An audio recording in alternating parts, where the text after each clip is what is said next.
Welcome to the Beloved Plant channel. Today we're gonna talk about one of my most favorite plants ever, the Christmas cactus, which reminds me so much of home because it's a Brazilian plant and it's from the region where I was born and raised. You can see the scientific name there on the screen. I'm not even going to try to pronounce it. The popular name is Christmas cactus or holiday cactus because of the time when it blooms. In Brazil, we actually call it Mayflower because our autumn falls in May. So that's the popular name there. So keep on watching to know how to care for your Christmas cactus if you just got one. I'll also mention common problems that I had while growing this plant, which I've grown for years.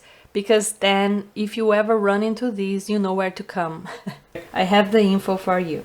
So questions like, what do I do when my plant looks all droopy or when it goes limp? What do I do when the leaves look red? How do I make it bloom? How often do I feed it? This plant likes a lot of light, just like you see in the video over here. So you're gonna give it plenty of light, but not direct sunshine, okay? If it gets direct sun, it's gonna get all red. Sometimes it looks healthy and red, which is kind of cute.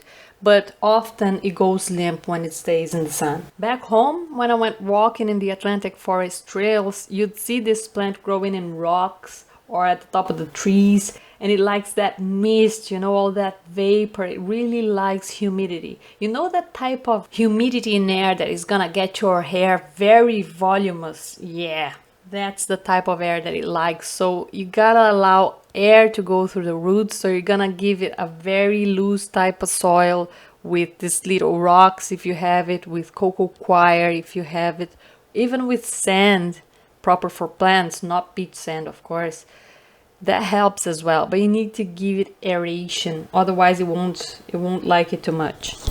So half of it's gonna be that, the other half is gonna be a compost that is very rich in nutrients because it also likes nutrients. When you water your plant, you're gonna keep in mind that this plant hates wet feet, okay? It likes humidity, like I said, so you can see the drops of water that I gave it here. It loves that. Oh, by the way, I put it here to record to you. It's under a radiator. It hates warm air going into it. Don't do this ever, ever, ever. It's gonna dry out your flowers real quick. The plant doesn't like it. So when you water it, you're gonna test it and you're gonna check with your fingers how dry the compost actually is before you water it again. So here in Ireland, it's pretty damp. When you look outside, you're gonna see it's damp and it's cold. So I water it like once a month. That's more than enough for me.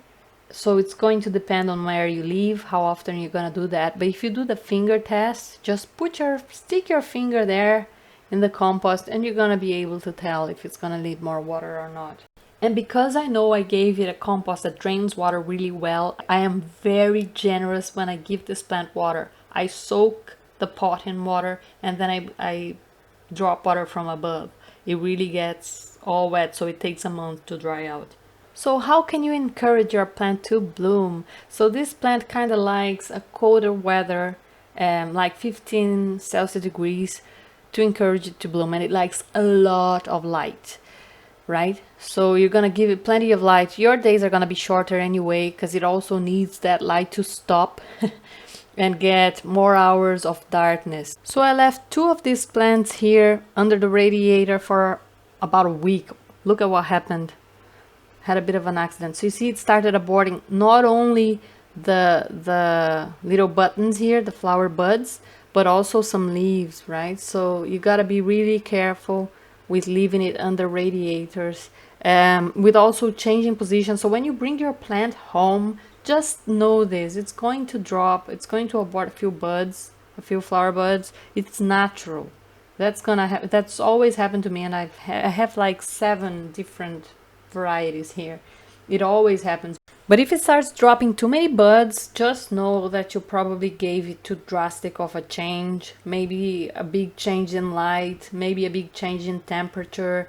So yeah, just accept the fact. But if you have the plant for longer, or if you got it before it was blooming, just try to put it in a place where you know it's gonna get the temperature it likes, around 15 Celsius degrees a day, and it's gonna be fine. It always aborts a bud here and there, but if it starts aborting too much, that's what to do. You also don't want to change your plant and transplant it into another pot while it has bud. It's going to abort the flowers. Just like orchids, it's going to do that as well. You can also give it plant food for flowering plants. It's going to encourage blooming as well. You need to keep in mind that it's very common for this plant to go limp after blooming. It just takes so much energy from the Christmas cactus to bloom.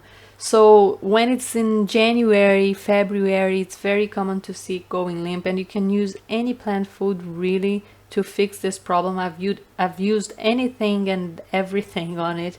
NPK for foliage, NPK for blooming plants, and also NPK for cactus and succulents. It's accepted everything and it's doing pretty well. People ask me how often do I feed. That depends on the plant food that you actually buy. So you need to read the instructions and see what it is that the manufacturer recommends. So I started feeding that plant in like March, and then 3 months after, this was how it looked.